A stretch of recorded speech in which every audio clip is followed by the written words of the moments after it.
தேவனோட ஞானத்தை கேளுங்க. இந்த காரியத்தை எப்படி செய்யணும்னு கேளுங்க. கர்த்தர் இதுவரை எந்த மனிதனும் செய்யாத புதிய யுக்திகளை கொடுப்பார். பொருளாதாரமா இருக்கட்டும், ஊழியமா இருக்கட்டும், அடுத்த லெவலுக்கு போனா புதிய யுக்திகளை பயன்படுத்த தெரியணும். உங்களுக்கு புதிய ஸ்ட்ராட்டஜி உங்களுக்கு சரி தெரியணும். ஒரே காரியத்தை ஒரே விதமாக 1000 முறை செய்து வேற ரிசல்ட் வரும்னு எதிர்பார்த்தீங்கன்னா அது பைத்தியக்காரத்தனம். வேற ரிசல்ட் வரணும்னா நீங்க வேற மாதிரி செயல்படணும், யுக்தி வேற மாதிரி இருக்கணும். இஸ்ரவேல் மக்களை கர்த்தர் எரிகோவை சுற்றி வரும் பொழுது கடைசி நாள் 7 முறை சுற்றி எக்காலம் ஊத சொன்னார். அவன் வாழ்க்கையில் சந்திக்கிற ஒவ்வொரு யுத்தத்தையும் பார்க்கும் பொழுது 7 முறை சுற்றிட்டு அப்படியே ஊதியிருந்தானா இவனுக்கு ஊதியிருப்பாங்க, இவனுக்கு சங்கு ஊதிடுவாங்க. ஒவ்வொரு காரியம் வரும் பொழுது தேவனோடு சரியான தொடர்பு வச்சு இதை குறித்து தேவன் என்ன சொல்றாருன்னு கேட்டு வந்தீங்கன்னா நீங்க அடுத்த ஸ்டேஜ் போகலாம். நேற்று தேவன் உங்களை ஒரு விதமாக நடத்திருக்கலாம், ஒரு காரியம் சொல்லியிருக்கலாம். அது நேற்று பிரச்சனைகளை சந்திப்பதற்கு தேவன் கொடுத்த ஸ்ட்ராட்டஜி.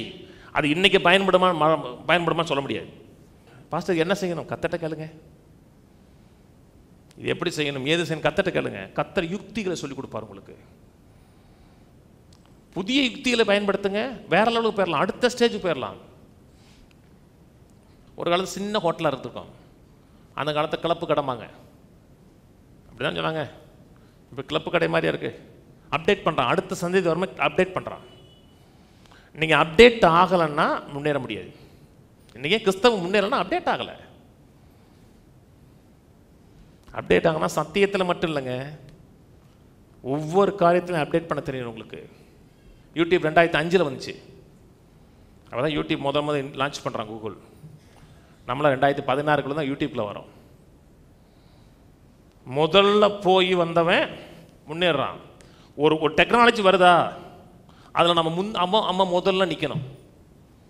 அப்படி நின்னீங்கன்னா நீங்கள் அடுத்த ஸ்டேஜ் போகலாம். நீங்கள் பின்தங்கியே கற்காலத்தில் இருந்தீங்கன்னா முன்னேறி போது கஷ்டம். வாசிப்போம், சில வசனங்கள் வாசிப்போம். ஏசாயா 33:6. பூர்ண ரட்சிப்பும் ஞானமும் அறிவும் உன் காலங்களுடைய உறுதியாக இருக்கும், கர்த்தருக்கு பயப்படுதலே அதன் பொக்கிஷம். பூர்ண ரட்சிப்பும் ஞானமும். ஞானம்னா வரக்கூடிய காரியங்களை முன்கூட்டி சிந்திச்சு பார்க்கக்கூடிய அறிவு. 1 நாளாகவும் திருப்போம், 1 நாளாம் 12, 1 நாளாகவும் 12:32. இசக்கார் புத்திரரில் இஸ்ரவேல் செய்ய வேண்டியது என்னதென்று அறிந்து காலாகாலங்களுக்கு தகுந்த யோசனை சொல்லத்தக்க தலைவர்கள் 200 பேரும் இவர்கள் வாக்குக்கு செவி கொடுத்த இவர்களுடைய எல்லா சகோதரருமே. கவனிக்க வேண்டிய காரியம் என்னன்னா, இசக்கார் புத்திரர் மக்கள் மத்தியில் காலாகாலத்துக்கு தகுந்த ஆலோசனை சொல்லத்தக்க தலைவர்கள் 200 பேர் இருந்தாங்க. எந்த காலத்துக்கு எதை செய்யணுங்க கூடிய சரியான ஞானம் உள்ள மக்கள் இருந்தாங்க. நான் சொன்னது புரியுதுங்களா? இந்த காலத்துக்கு இதான் செய்யணுங்கிற ஞானம் இருந்தால் தான் நீங்கள் அடுத்த லெவலுக்கு அப்டேட் ஆகி மேலே போக முடியும்.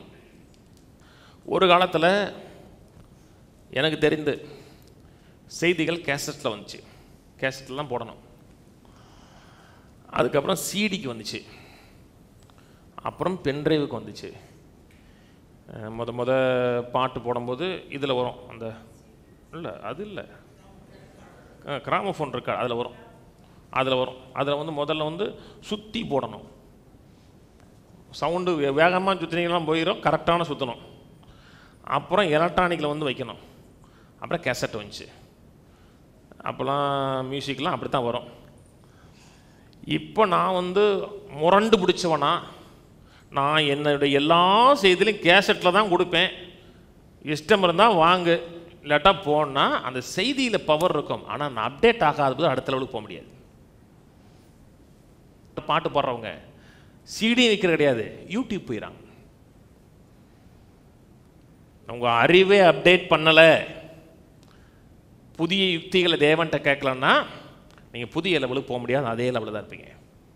தேவனோட ஞானத்தை கேளுங்க. இந்த காரியத்தை எப்படி செய்யணும்னு கேளுங்க. கர்த்தர் இதுவரை எந்த மனிதனும் செய்யாத புதிய யுக்திகளை கொடுப்பார்.